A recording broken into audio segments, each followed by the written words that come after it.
हिरण्यकश्यप की कहानी। एक समय की बात है कि एक छोटा सा लड़का था जिसका नाम प्रहलाद था।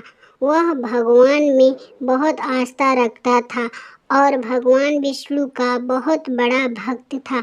उसके पिता राजा थे, उनका नाम हिरण्यकश्यप था और वे बहुत बड़े नास्तिक थे। वे भगवान को नहीं मानते थे। उसके पिता बहुत अकड़ू और घमंडी थे। वे खुद से बढ़कर किसी को भी नहीं मानते थे।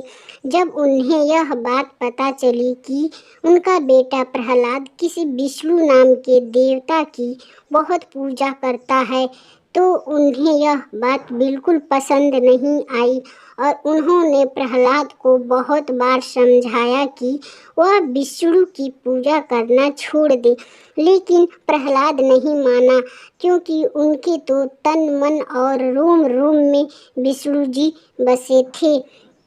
उसे इस बात से आहत होकर हिरण्यकश्यप ने अपने बेटे प्रहलाद को सबक सिखाना चाहते थे।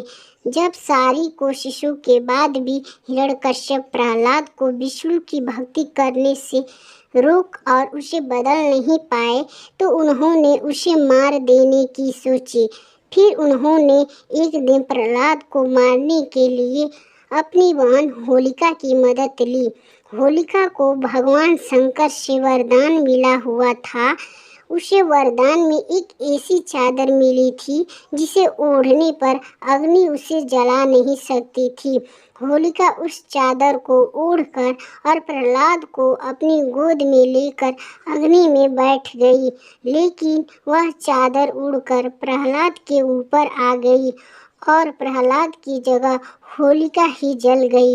इस तरह से हिरण्यकश्यप और होलिका के गलत इरादे पूरे नहीं हो पाए। तो दोस्तों, प्रहलाद की कहानी से हमें यह सीख मिलती है कि भक्ति में बड़ी शक्ति होती है। अगर आप बिना डरे भगवान में पूरा विश्वास बनाए रखेंगे, तो वे आपकी हमेशा सहायता करेंगे और आपको हर मुश्किल से बाहर निकालेंगे।